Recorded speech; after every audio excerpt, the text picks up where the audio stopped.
The drama The Regime, starring Kate Winslet as the paranoid chancellor of a made-up Central European republic, is described as darkly comedic by HBO. In addition to presenting some of the show's most strange moments, such as the chancellor reprimanding her cabinet from an ice-filled tub, the premiere featured Winslet's Elena Vernon performing an uncomfortable rendition of Chicago's If You Leave Me Now to American diplomats during an estate dinner. Although it would be unfair to describe the 6-episode series, which debuted on March 3, as darkly funny, it isn't actually a comedy at all. While Tracy, the show's creator, portrays The Regime as a gloomy superficial investigation of the dangers of authoritarianism and the sobering fact of America's role in the tyranny of people all over the world, it is not very funny, instructional, or insightful. Weakness is a characteristic shared by all autocratic strongmen, or in the instance of Kate Winslet's Elena Vernon in The Regime, autocratic strong women. Their major response to a crisis or even a slight affront is violence and oppression, which is imposed by the military and supported by media propagandists and bureaucrats. They are usually arrogant, impressionable, insecure, and often psychotic. They exploit nationalism to market themselves, manage elections to appear free and fair, maintain power by deception, and live in a lavish paranoid bubble within the palace. Elena, the leader of an imaginary Central European nation resembling the Grand Budapest Hotel and Stalin's death, responds brutally to a domestic situation, demonstrating the weakness of the strong lady.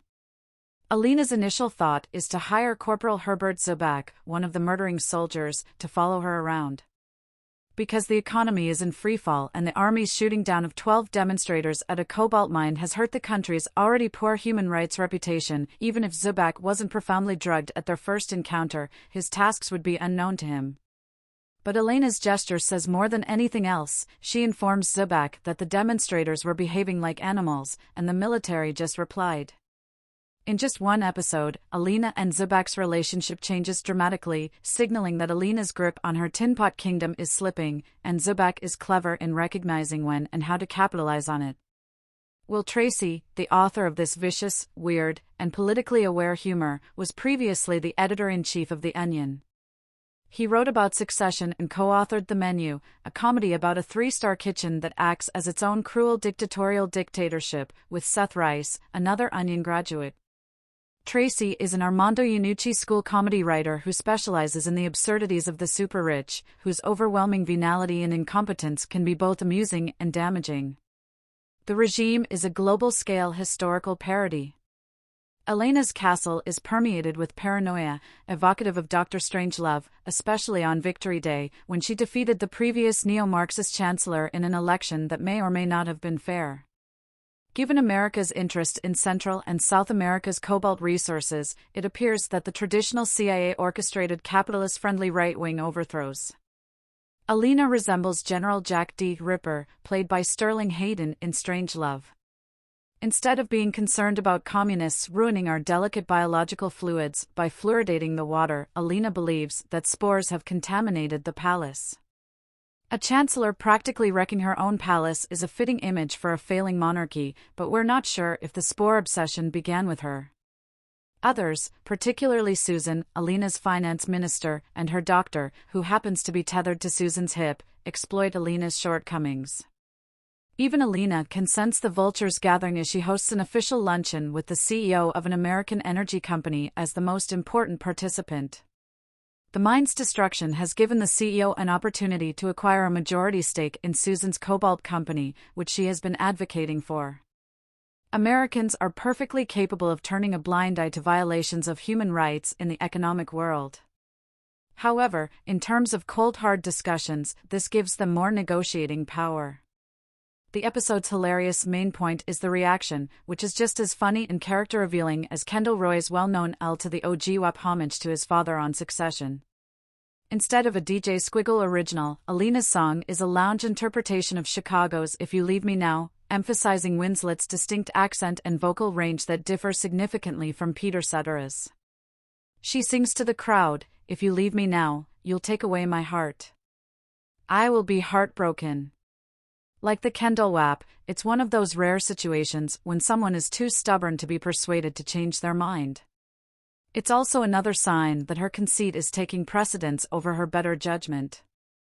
Zubak looks to be wildly responding to the pandemonium as it unfolds, leading up to his stunning takeover of power.